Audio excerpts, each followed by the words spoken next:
Makanya ke depan robot-robot itu concernnya bukan lagi kepada istilah canggih dalam membuat produk, tetapi bagaimana robot-robot ke depan itu, mesin-mesin ke depan itu harus dibuat semakin humanis. Ya, pelayan robot pelayan restoran itu sudah humanis, mereka lebih bisa menyapa, selamat pagi, mau makan apa.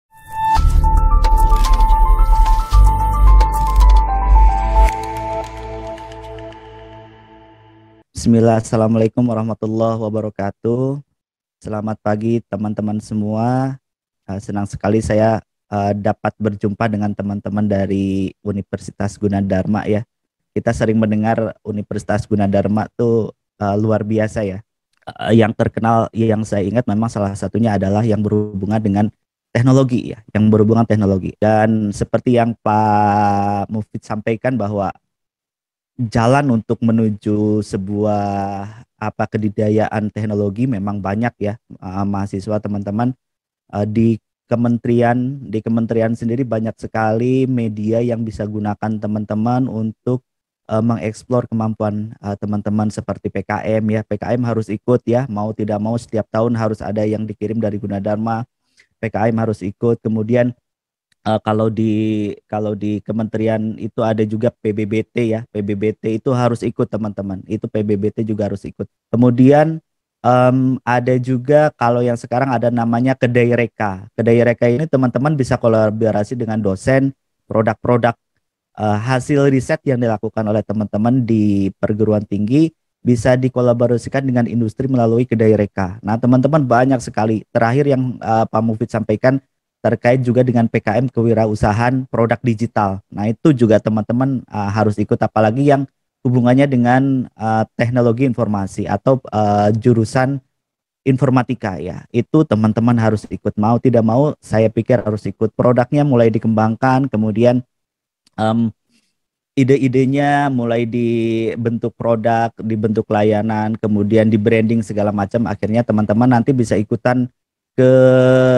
event-event seperti PKM. Dan tidak hanya pengalaman yang didapat, teman-teman juga bisa mengembangkan usaha dari pendanaan yang diberikan oleh kementerian. Dan itu luar biasa, kesempatannya terbuka luas ya, khususnya bagi adik-adik mahasiswa. Judul materi saya hari ini, Aku, Kamu, dan Teknologi. Bagaimana teknologi hadir mengubah segalanya. Jadi teman-teman seperti yang Mas siapa tadi Mas saya lupa dari BEM ya, dari BEM yang sampaikan bahwa teknologi itu merubah peradaban, nah, lalu pertanyaannya ini ada, oke. Lalu pertanyaannya adalah teknologi apa sih? Teknologi apa sih?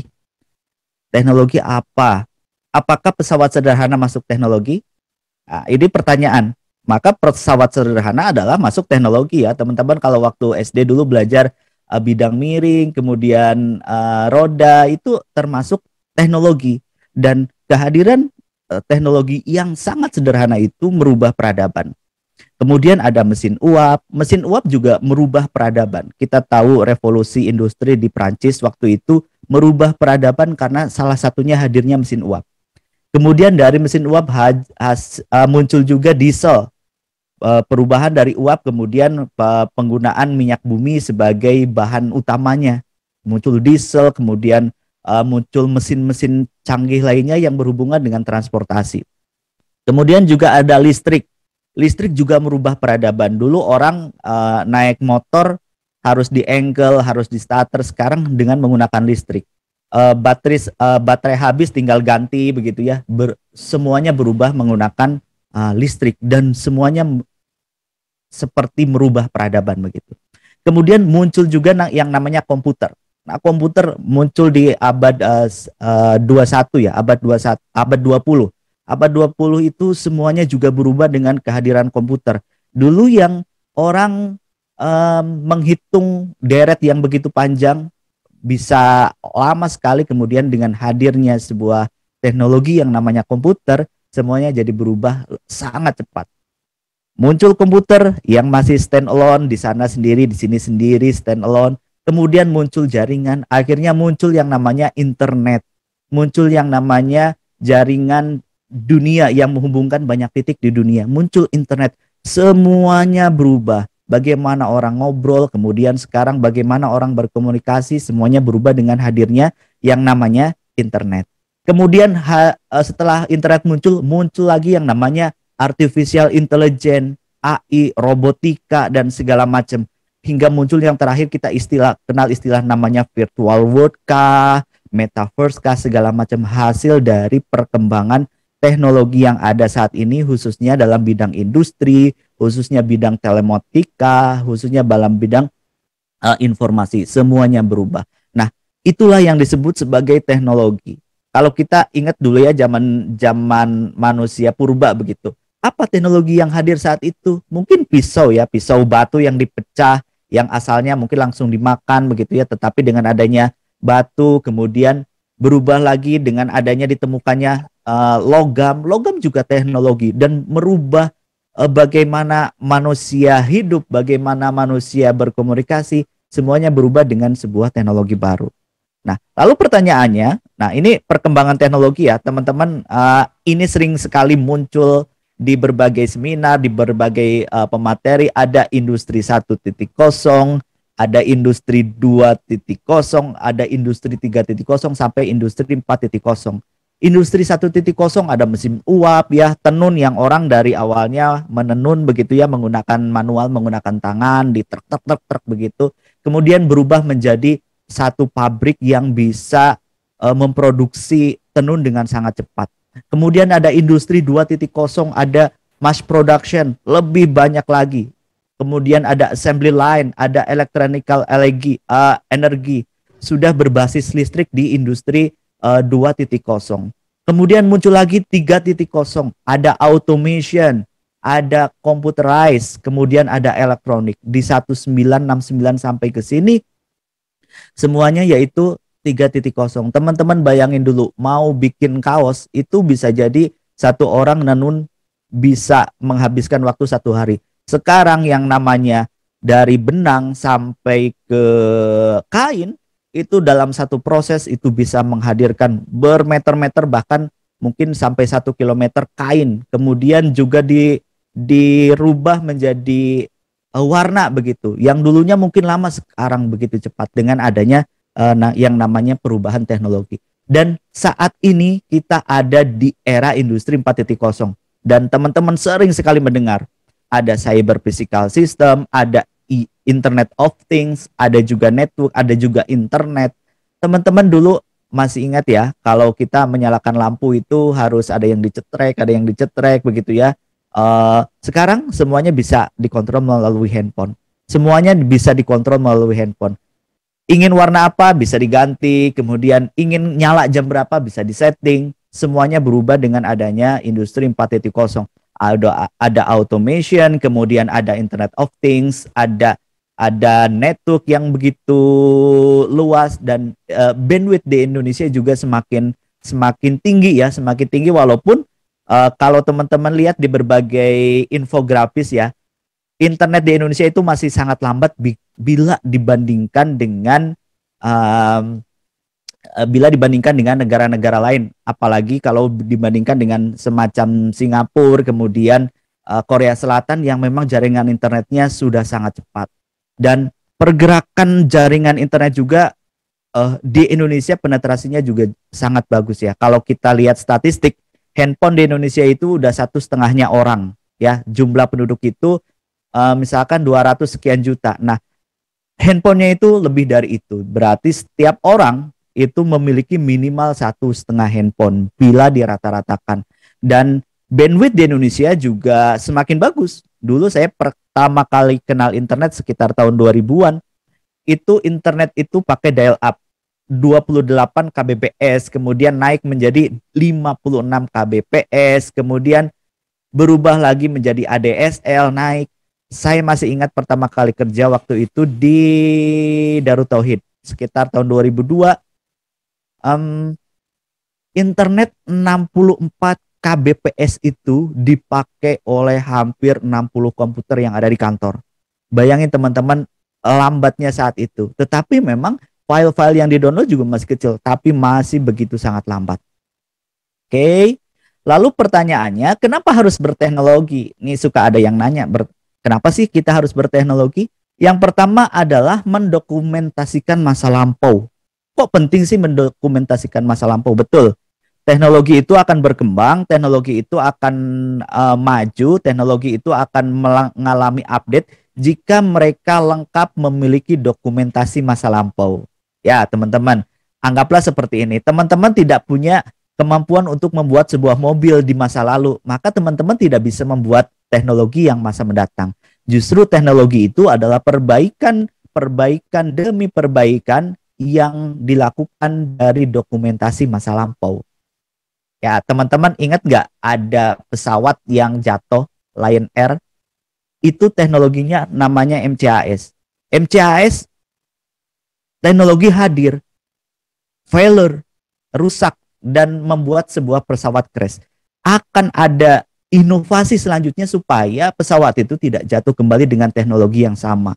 Teman-teman, ketika kita naik mobil, mungkin dulu tidak ada teknologi yang namanya safety belt atau misalkan udara gitu ya, pengaman udara. Tetapi dengan hadirnya teknologi terus berkembang, akhirnya muncul yang namanya teknologi yang lebih baru. Itulah pentingnya mendokumentasikan teknologi. Makanya teman-teman kalau yang suka bikin software, salah satu kenapa di Indonesia bikin software itu dianggap murah adalah salah satunya adalah ketidakadaan dokumentasi. Maka di Indonesia sekarang mulai bagus nih. Mulai bagus bagaimana dokumentasi teknologi, sehingga ketika satu teknologi masuk ke generasi selanjutnya, kita sudah dokumentasi nih. Ada panduannya, bagaimana membuatnya, bagaimana alurnya, dan segala macam. Kemudian yang kedua adalah kenapa harus berteknologi adalah kita harus bertahan hidup. Teman-teman bayangkan kalau teman-teman hidup di hutan, bisa hidup nggak? Bisa, tetapi sangat tertinggal. Sangat tertinggal dan mungkin bisa jadi teman-teman mati dengan hadirnya virus yang teman-teman sendiri tidak tahu bagaimana cara menanggulanginya. Akhirnya muncullah teknologi. Teknologi kesehatan, bagaimana supaya lebih sehat, kemudian teknologi industri yang memudahkan produksi, teknologi komunikasi untuk memudahkan berkomunikasi satu sama lainnya. Akhirnya ini digunakan untuk bertahan hidup. Dan yang terakhir, kenapa kita harus berteknologi? Yaitu merancang masa depan, merancang hidup yang lebih baik, merancang peradaban yang lebih baik, merancang generasi yang lebih baik, merancang kesehatan yang lebih baik, merancang sebuah pemikiran yang lebih baik. Akhirnya muncullah teknologi. Nah, 3 alasan inilah kenapa manusia harus berteknologi. Nah, sebelum ke sana, kita akan coba bernostalgia kenapa dan seperti apa teknologi itu merubah kita ya. Ini yang pertama adalah bagaimana komunikasi, how to communicate satu sama lainnya. Bagaimana sih caranya? Kalau dulu teman-teman masih ingat ya, zaman lampau banget, itu kalau kita mau berhubungan dengan orang itu berkunjung langsung ya. Ada yang menggunakan surat, mungkin Bapak Ibu dosen yang ikut yang sedang kasmaran saat itu tidak bisa menggunakan WA, tidak bisa menggunakan chatting ataupun yang lainnya. Mereka berkirim surat ya, mereka menunggu Pak Pos. Itulah cara orang berkomunikasi saat dulu.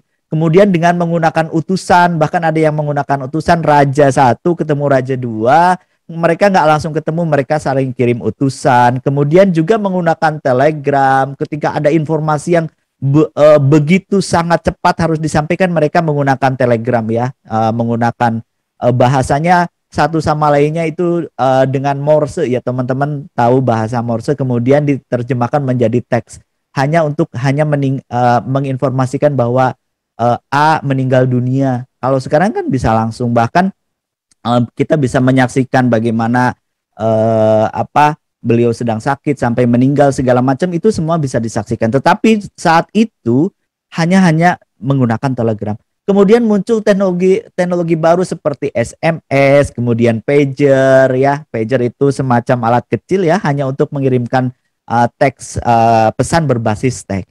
Kemudian menggunakan fax ya, kita kirim surat ke luar negeri atau ke antar kota, kemudian kita masukkan ke mesin fax, di-scan begitu ya, dikirim ke sananya, monokrom hadirnya hitam putih, kemudian bisa dibaca dalam mesin fax begitu ya. Kemudian berubah sekarang itu bagaimana berkomunikasi menggunakan email. Orang yang dulu mengirimkan surat menggunakan fax begitu lama, tidak ada attachment segala macam, tidak berwarna, kemudian hadir menggunakan email, kemudian dengan voice message, halo lagi apa, udah jalan atau belum, OTW katanya, padahal masih belum mandi-mandi ya, belum mandi padahal dia bilang OTW, dengan menggunakan voice message. Kemudian ada voice call, dulu ada video call, dulu kita nggak bisa melihat bertatap muka langsung ngobrol begitu. Dengan bantuan teknologi sekarang kita memungkinkan ngobrol, kita nggak bisa bohong. Kamu lagi di mana? Saya udah di jalan. Tapi dengan bantuan voice video call, kita tahu kondisi teman kita seperti apa, ekspresinya seperti apa, raut mukanya seperti apa, kemudian mimiknya seperti apa, apakah dia sedang sedih atau tidak, kemudian dia sedang bahagia atau tidak, semuanya bisa kelihatan menggunakan video call. Nah, kita kemudian muncul juga voice over IP atau VoIP hadir di teknologi-teknologi sekarang. Yang terakhir adalah seperti ada video conference saat ini. Kita tahu ini ada 228 peserta. Kalau kita kumpulkan dalam satu ruangan, bisa jadi tidak cukup aula yang kecil, tapi butuh aula yang besar. Tetapi dengan adanya teknologi video conference seperti Zoom, seperti Google Classroom, Microsoft Teams, dan segala macamnya, semuanya bisa berubah. Teknologi komunikasi berubah. Lalu bagaimana di masa yang akan datang? Kita tahu ada teknologi metaverse yang sedang dikembangkan oleh banyak vendor. Bisa jadi teknologinya juga berubah dengan hadirnya virtual world. Kemudian teman-teman, kalau kita lihat film-film ada hologram call, dan itu sangat mungkin ya, kita ngobrol bukan lagi ekspresi yang kita bisa lihat dalam monitor, tetapi wujud orangnya seperti tampak ya, tingginya sama, bajunya sama, tetapi dia dalam bentuk hologram. Jadi ketika kita ngobrol, kita bisa langsung seperti tertawa bersama dalam ruangan yang sama, dan itu kita bisa sudah lihat di banyak film ya, di banyak film, dan itu sangat mungkin terjadi di teknologi komunikasi. Saya di tahun waktu kecil ya, di 90-an begitu, melihat film anak-anak yang namanya GeForce. Saat itu mereka berkomunikasi dengan profesornya begitu ya, mereka berhadap-hadapan seperti ngobrol kita hari ini. Dan 20 tahun kemudian itu teknologi sudah nampak seperti kita gunakan. Apa yang ada di film bisa jadi nampak, dan semuanya merubah peradaban. Kemudian bagaimana teknologi mengubah cara belajar kita. Dulu seperti apa? Belajar dari guru langsung ya, ini tidak ada bantuan apapun. Kemudian kita belajar, ketemu pingin guru. Ingat kalau kita dengar dulu ada yang namanya sandiwara radio, kemudian dulu ada yang namanya film kolosal, ada istilah saya harus berguru kemana. Wah, itu jalannya itu jauh banget, berbulan-bulan hanya untuk menemui guru. Sekarang semuanya juga berubah. Membacanya buku cetak dulu membaca buku cetak. Kalau kita mau ikutan skripsi atau ikutan lomba segala macam, kita butuh banyak referensi, kita banyak bukunya numpuk segini, diambil dari perpustakaan dan segala macam. Bukunya bentuknya cetak. Kemudian ketika melakukan percobaan, bentuknya fisik langsung nih ya. Bentuknya fisik, kita membuat sesuatu, modelnya itu harus benar-benar fisik. Kemudian ketika kita mencatat dalam kertas, kemudian mencatat menggunakan ballpoint. Apalagi kalau ingat zaman dulu lagi, itu mencatatnya dalam daun ya, dalam kulit segala macam, hanya untuk mendokumentasikan sebuah ilmu pengetahuan. Nah, bagaimana sekarang? Sekarang membaca bukunya digital. Kalau dulu satu perpustakaan kita mungkin hanya bisa mengambil satu buku. Sekarang semua isi perpustakaan bisa masuk dalam satu handphone, ya, bisa masuk dalam satu tabs. Dulu anak-anak sekolah itu bekal bukunya bisa banyak, ada yang satu pelajaran satu, ada juga yang agak-agak nakal gitu ya, bukunya ditilep, disimpan di belakang celana, itu satu buku untuk semua mata pelajaran. Nah, sekarang hal itu terimplementasi dengan adanya yang namanya handphone, ada yang namanya tabs. Semua pelajaran masuk dalam satu device ya. Kemudian mencatatnya juga dalam bentuk online, digital, yang kita bisa nulis misalkan menggunakan Kipla, menggunakan Google Doc, dan yang lainnya. Kita menulis di rumah, kita bisa baca di tempat yang lain. Beda ketika kita menggunakan dulu, aduh catatan ketinggalan. Tidak ada alasan catatan ketinggalan lagi ya. Dulu kita bisa beralasan, aduh Pak maaf catatannya ketinggalan. Kalau sekarang enggak. Semuanya sudah berbasis online, berbasis cloud, berbasis teknologi. Kemudian muncul lagi teknologi yang namanya e-learning kah. Kemudian yang terakhir dibantu dengan bantuan artificial intelligence ya teman-teman. Kemudian bagaimana di masa depan? Ada metaverse. Mungkin kita masuk perpustakaan seperti ini fisik sekarang, atau kita hanya sekedar membaca buku di handphone. Kalau ke depan bisa jadi kita bertemu dengan avatar gue begitu ya, avatar profesor. Kemudian kita bisa ngobrol langsung dengan berbagai teknologi yang ada di dunia metaverse. Kemudian ada virtual learning ya. Virtual learning lab itu sekarang udah bentuknya, kalau di Kementerian Pendidikan dan Kebudayaan ada namanya virtual lab ya. Kalau dulu mungkin mencampurkan satu satu komponen ke komponen lainnya dalam bidang kimia itu dilakukan secara fisik. Sekarang anak-anak bisa melakukan percobaan, misalkan unsur A digabung dengan unsur B, kemudian zat ini dicampur dengan dengan zat ini berubah menjadi apa, itu sudah bisa dilakukan secara virtual ya, walaupun tetap dalam konteks teknologi, dalam konteks keilmuan itu ada lebih baiknya kita menggunakan teknologi yang memang nyata, tetapi untuk melakukan simulasi itu bisa dilakukan secara virtual.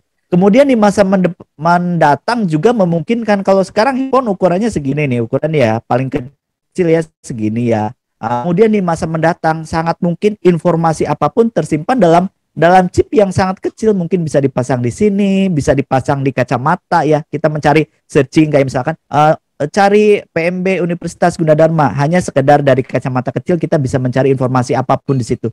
Device-nya semakin kecil tetapi memiliki storage yang sangat besar, memiliki konektivitas yang sangat tinggi sehingga kita bisa mengakses apapun hanya dari perangkat yang sangat kecil.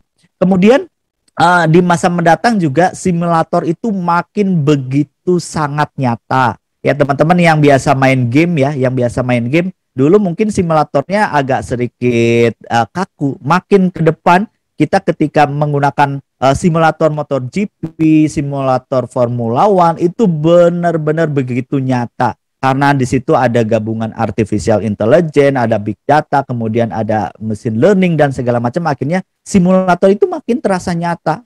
Ya, pilot tidak harus langsung megang pesawat, tetapi mereka sudah mencoba terlebih dahulu menggunakan yang namanya simulator. Dan simulator itu akan semakin nyata sebelum masuk ke device yang benar-benar real, benar-benar nyata.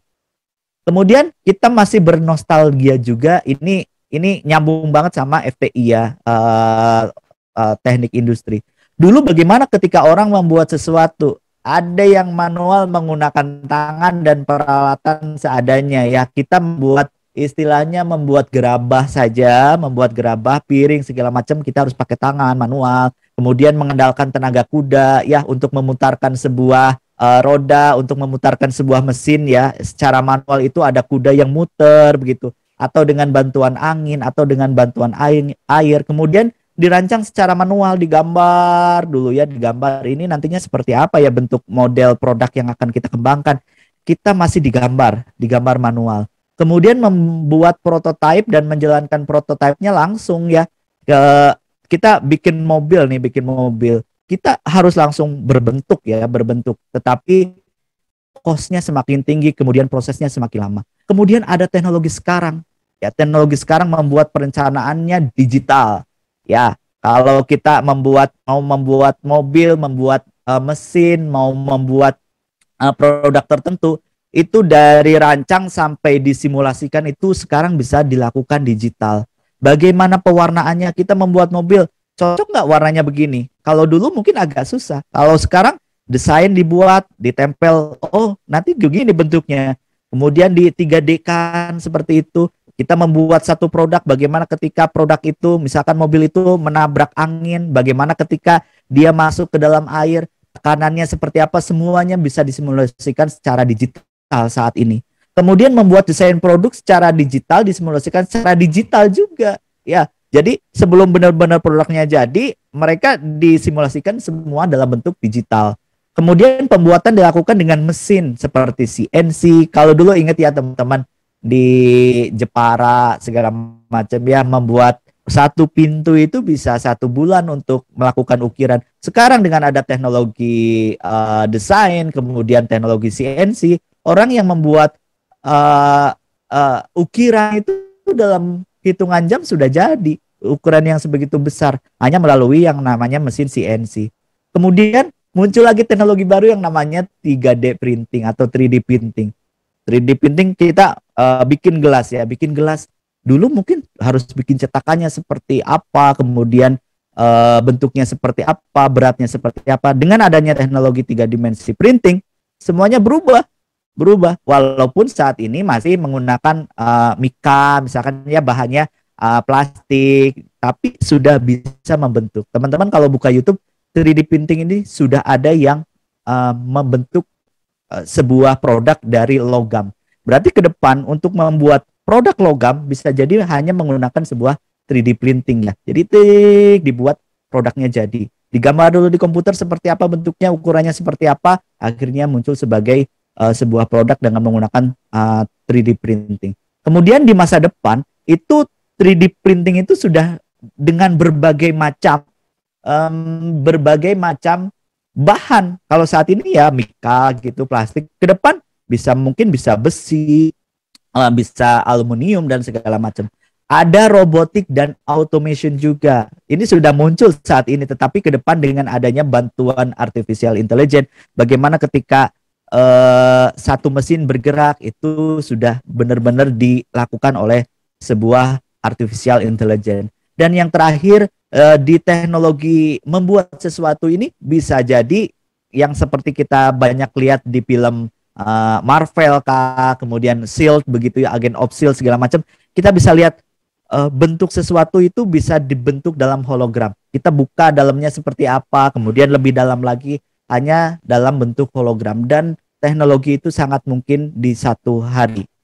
Kemudian bagaimana berjualan? Orang dulu bagaimana berjualan? Berjualan orang dulu kita ingat masih dengan teknologi barter ya, ketemu satu sama lainnya. Aku punya ikan, kamu punya apa? Punya buah, tukar. Kemudian membuka toko fisik dan pasar fisik. Sekarang berubah ya, membuka toko hibrid, ada offline-nya, ada online-nya, kemudian ada online store, ada marketplace, ada social media shopping, ada pembayaran digital, ada e-money, bahkan ada crypto segala macam. Orang yang dulu belanja harus datang ke tokonya, sekarang hanya lihat orang di joget-joget di TikTok, kemudian ini produknya loh, ini produknya, kita bisa order di situ, langsung datang produknya di kemudian hari. Nah, kemudian di masa mendatang seperti apa? Ya, seperti yang saya tadi sampaikan, bisa jadi ada di dunia metaverse, ada di virtual market yang kita masuk seperti masuk mall nyata begitu ya. Kalau sekarang kita masuk marketplace kan produknya foto segala macam. Tapi satu hari kita masuk ke dunia virtual, bisa jadi ini saya mau beli handphone, kita handphonenya seperti benar-benar kita pegang ya, walaupun itu dalam bentuk virtual. Kita masuk mall, ada tenan-tenan kanan kiri, atau kita masuk exhibition, ada di kanan, ada di kiri, kita masuk seperti masuk ke hall, kita bisa beli sesuatu di sana secara real, barangnya seperti kita benar-benar lihat. Kemudian ada produk-produk digital. Kalau dulu produknya fisik, sekarang produk-produknya digital ya. Ada NFT ya, kita beli di produk seni, ada software, kemudian ada filter gitu ya. Ada kita mau filternya lebih bagus, ada berbagai macam aplikasi yang kita bisa gunakan untuk kehidupan kita sehari-hari. Dan di masa mendatang juga digital money itu sangat mungkin terjadi. Saat ini aja ketika kita jalan, kita bisa tanpa uang receh ya. Bahkan kita tidak memegang uang cash sama sekali, kita sudah bisa melakukan belanja. Misalkan dengan QR lah, kemudian dengan transfer bank, atau dengan e-money lainnya. Nah, yang terakhir ada di transportasi. Di transportasi juga berubah ya teman-teman. Ada yang dulu menggunakan kuda, menggunakan mesin uap, ada menggunakan mesin diesel, kemudian berubah menjadi mobil ramah lingkungan, ada mobil hybrid, ada mobil listrik ya. Teknologi itu sekarang berubah. Yang dulu dashboard benar-benar manual ya, sekarang di dashboard itu semakin otomatis. Dulu untuk mengecek ban, kita harus posisinya harus lihat kondisi ban. Kalau sekarang di dashboard itu sudah muncul. Yang ini tekanannya berapa, yang ini tekanannya berapa, hanya dalam satu buah dashboard. Dan di kemudian hari dan sudah muncul saat ini adalah mobil kendari mandiri atau self driving ya. Orangnya tinggal duduk semua, mobilnya jalan gitu ya. Atau robotik mobile. Oh, mobilnya udah benar-benar tidak menggunakan manusia sama sekali dan mereka jalan secara tersendiri, terprogram, bahkan mungkin sudah menggunakan artificial intelligence yang bisa mengenali kondisi, mengenali medan jalan seperti apa, mengenali orang di dalamnya.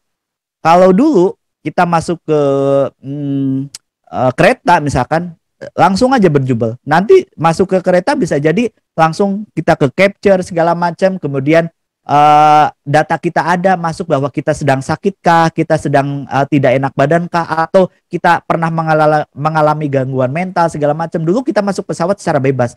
Ke depan bisa jadi capture wajah kita. Oh, ternyata kita mohon maaf berafiliasi dengan teroris segala macam, atau misalkan wajah kita memang sedang ada gangguan jiwa segala macam, terhubung takutnya mengganggu perjalanan atau mengganggu penerbangan, itu kita bisa screening lebih awal dengan adanya teknologi ya. Nah, ini di teknologi informasi ya teman-teman. Ini sering sekali saya bahas di akhir-akhir ini. Banyak yang ingin tahu tentang teknologi informasi khususnya di web 3.0 atau web 3.0. Dulu di teknologi web 1.0 itu ada statik ya, lebih lurus, informasinya satu arah. Kemudian berubah menjadi web 2.0, ada sosial media, ada orang bergabung di dalamnya, saling memberikan komentar, saling memberikan diskusi, kemudian bisa mobile access, kemudian kameranya juga semakin bagus, ya videonya juga semakin bagus. Ada berbagai aplikasi juga berubah di situ. Kemudian internetnya juga semakin bagus. Di web 3.0 sudah ada semantik web yang lebih bisa diterima dengan mudah oleh device ya. Kalau dulu misalkan di tag-tag HTML itu lebih global, sekarang lebih spesifik. Mana untuk headline, mana untuk caption, mana untuk komentar, mana untuk footnote dan segala macam. Semuanya berubah di web 3.0. Kemudian hadir di situ juga ada teknologi yang namanya blockchain, penggabungan antara VR dan IR, ada juga NFT ya, Akang Gojali yang rame terakhir-terakhir itu gitu ya. Kemudian ada artificial intelligence, kemudian ada interprobability. Semuanya berubah dengan adanya web 3.0. Itu kalau di teknologi informasi, teman-teman. Oke. Nah, lalu bagaimana ke depannya? Ini tantangan ke depannya ya. Teknologi itu ke depannya harus satu, dia mengkombinasikan big data, machine learning, artificial intelligence, sensor, humanis, dan ekosistem. Big data. Ya teman-teman, big data kita tahu big data itu kumpulan data yang begitu sangat besar yang kita bisa explore. Maka ada yang bilang kalau sekarang itu salah satu profesi yang sangat menjanjikan adalah yang berhubungan dengan data. Ada data science, data analis, ya, data model dan segala macam, semuanya berhubungan dengan data dan big data. Nah, kemudian big data ini digabung dengan teknologi yang namanya machine learning dan artificial intelligence. Dengan artificial intelligence kemudian digabung menjadi satu teknologi, mohon maaf sebentar. Dengan gabungan machine learning dan artificial intelligence menjadi sebuah produk yang benar-benar pintar, benar-benar canggih, benar-benar bisa adaptif dengan teknologi, dengan keadaan, dengan cuaca segala macam. Kemudian digabung juga dengan yang namanya sensor. Dengan yang namanya sensor, teman-teman, kalau sekarang kita masuk di perempatan ya, misalkan di Jakarta Pancoran gitu ya, di Pancoran itu Kalau kita masuk ya dari arah Tebet, kemudian yang dari arah Pasar Minggu, yang dari arah Mampang, kemudian yang eh, dari arah barat, semuanya bergabung jadi satu tempat. Saat ini diatur masih yang ini sekian menit, yang ini sekian menit. Tapi ke depannya bisa jadi semuanya berubah dengan menggunakan sensor artificial intelligence. Kalau yang dari arah Pasar Minggu sedikit, ya kenapa dibuka waktunya harus lebih banyak begitu ya? Ya cukup sedikit. Kalau yang dari arah Tebet masuknya lebih banyak, ya berarti waktu yang diberikan dari arah Tebet itu lebih banyak supaya lalu lintas itu mengalir. Semuanya gabungan dari big data. Oh, biasanya big data itu menginformasikan kalau di minggu pagi misalkan kosong, maka perlakuan yang dilakukan di lampu merah itu semuanya berubah. Oh, kalau Senin atau Jumat sore itu berubah posisinya, itu semuanya ada big data. Kemudian tetapi di itu semua teknologi walaupun canggih, walaupun penggabungan big data, machine learning, artificial intelligence dan sensor semuanya digabungkan menjadi satu, tetapi tetap harus teknologi ke depan tuh harus humanis, harus nyaman digunakan ya. Makanya ke depan robot-robot itu concernnya bukan lagi kepada istilah canggih dalam membuat produk, tetapi bagaimana robot-robot ke depan itu, mesin-mesin ke depan itu harus dibuat semakin humanis ya. Pelayan robot, mm, robot pelayan restoran itu sudah humanis, mereka lebih bisa menyapa, selamat pagi, mau makan apa. Kemudian kalau kita lihat ya, ada Google Assistant ya, Lambda Google Assistant, kemudian mesin artificial intelligence yang hubungnya dengan chatbotnya si Google itu semakin ke sini semakin seperti memiliki perasaan begitu ya. Nah, ke depan teknologi juga akan mengarah ke sana. Mereka ketika dibilang jelek marah, ketika dibilang bagus mereka tersenyum. Teknologi itu ke depan juga mengarah ke sana.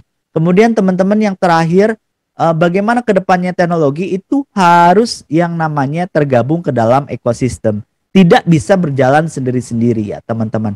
Teman-teman dulu kalau mau naik pesawat itu pesen harus ke maskapai. Kalau sekarang bisa lewat Tokopedia, bisa lewat Bukalapak, bisa lewat Traveloka, kemudian bisa juga melalui handphone kita hanya untuk pesawat, untuk naik pesawat. Kemudian maka teknologi pesawat itu harus memungkinkan terkoneksi dengan OTA, online travel agent, terkoneksi dengan perbankan untuk pembayarannya, terkoneksi juga dengan kesehatan, bagaimana database penumpang di dalamnya terdeteksi sehat atau tidak. Maka ketika kita membuat sesuatu teknologi, maka ekosistem itu harus dikuatkan juga. Kenapa Google, Facebook, Amazon, kemudian Apple itu bisa berdaya sampai saat ini adalah salah satunya mereka benar-benar menguasai dan membentuk sebuah ekosistem.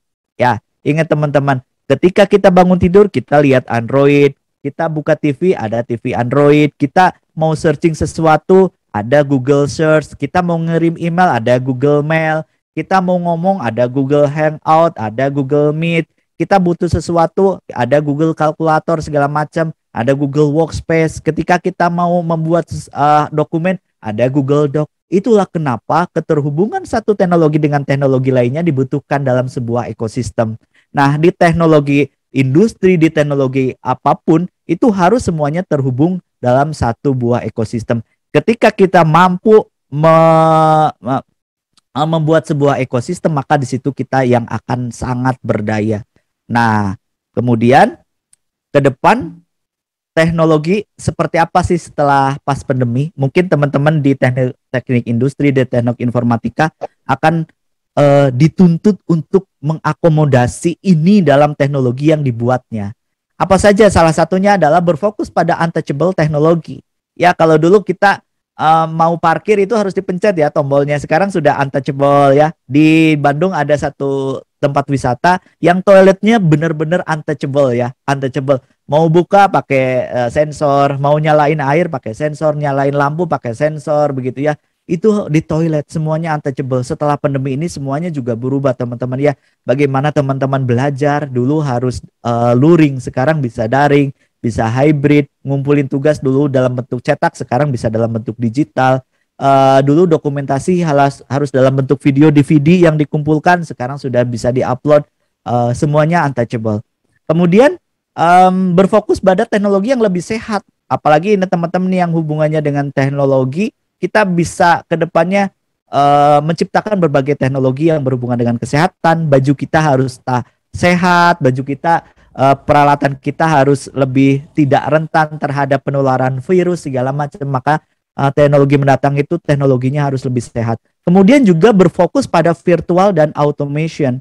Produk-produk lampu yang teman-teman beli saat ini sekarang tuh sudah sangat banyak yang lampunya smart lampu ya, lampu cerdas. Kita bisa ukur kalau misalkan suhunya sekian, keterangannya seperti apa, termasuk juga AC. Kalau AC dulu lurus nih, mau dingin mau panas, semuanya dialirkan setting 21. Kalau di masa mendatang disesuaikan. Ada orang nggak? Kalau nggak ada orang, listrik AC otomatis mati.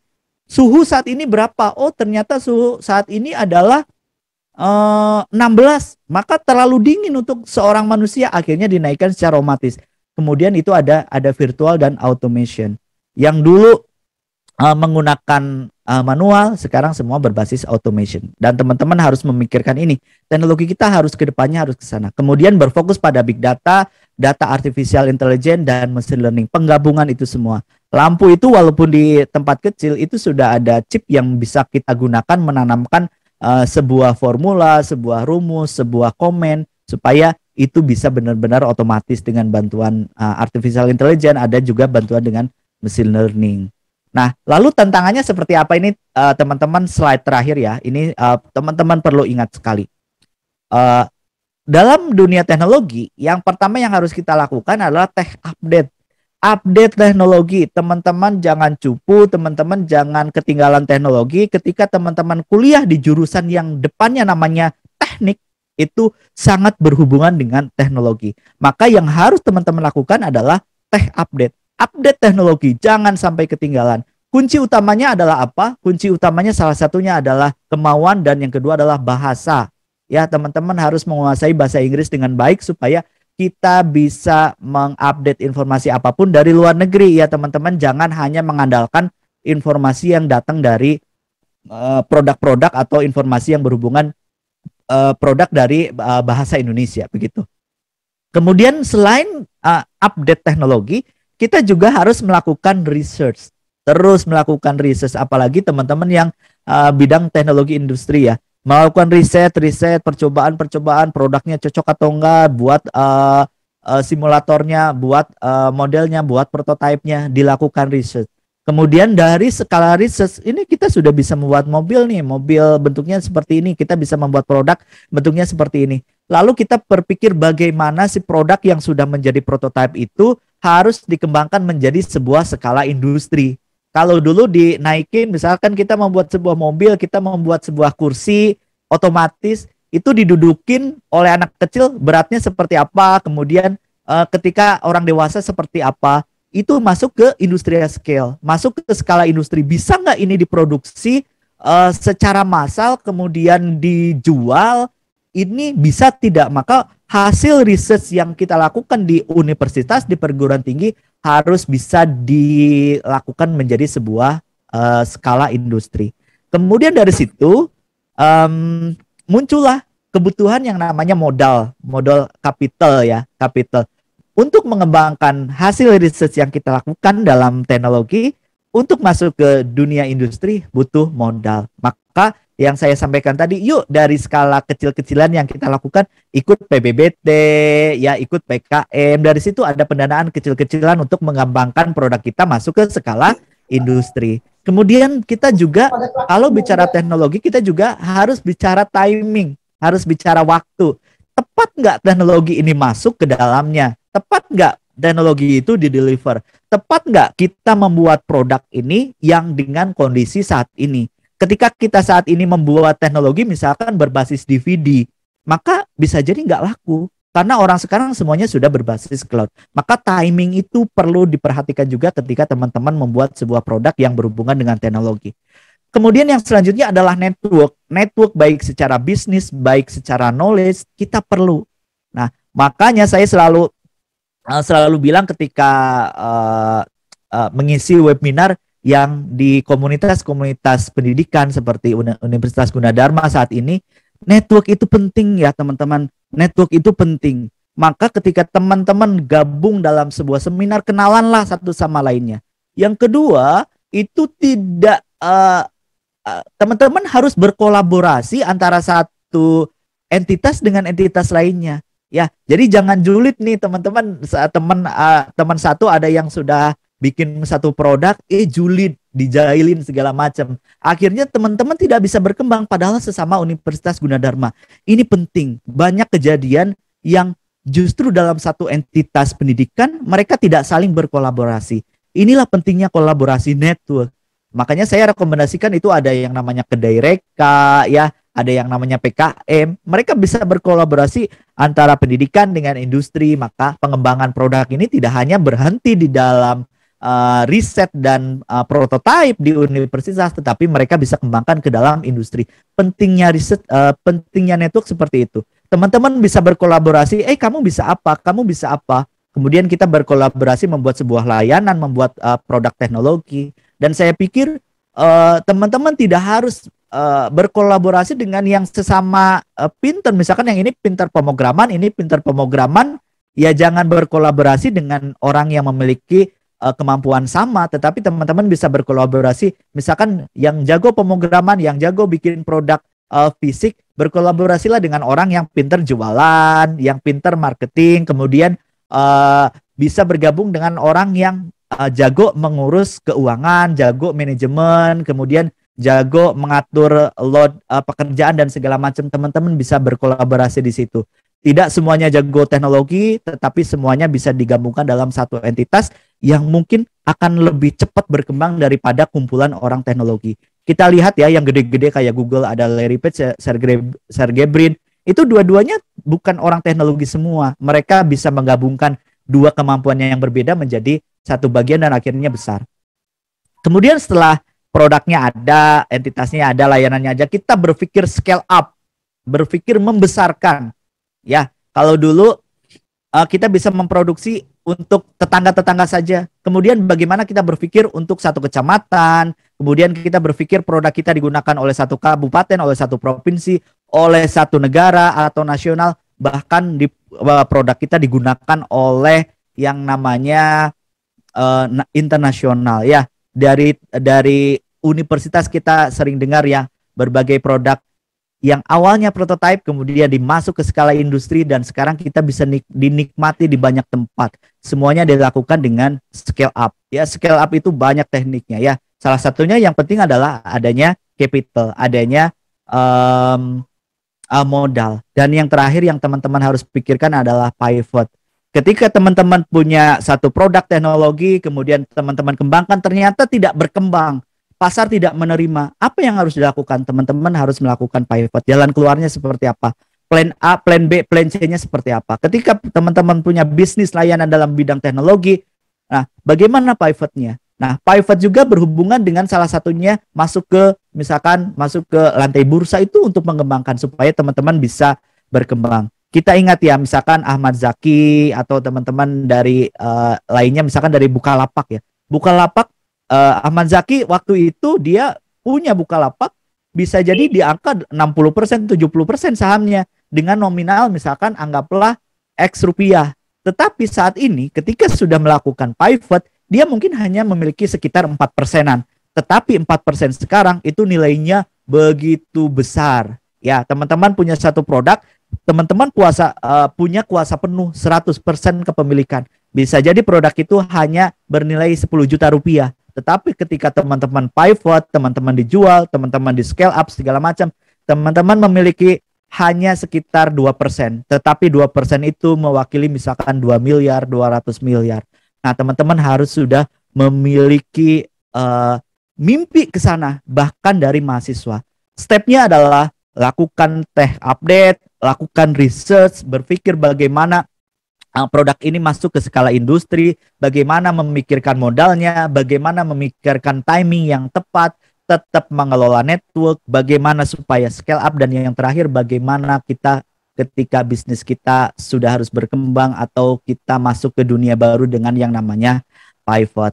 Begitu teman-teman semua, dan kita akan diskusikan banyak hal setelah ini. Terima kasih, mangga saya kembalikan ke moderator.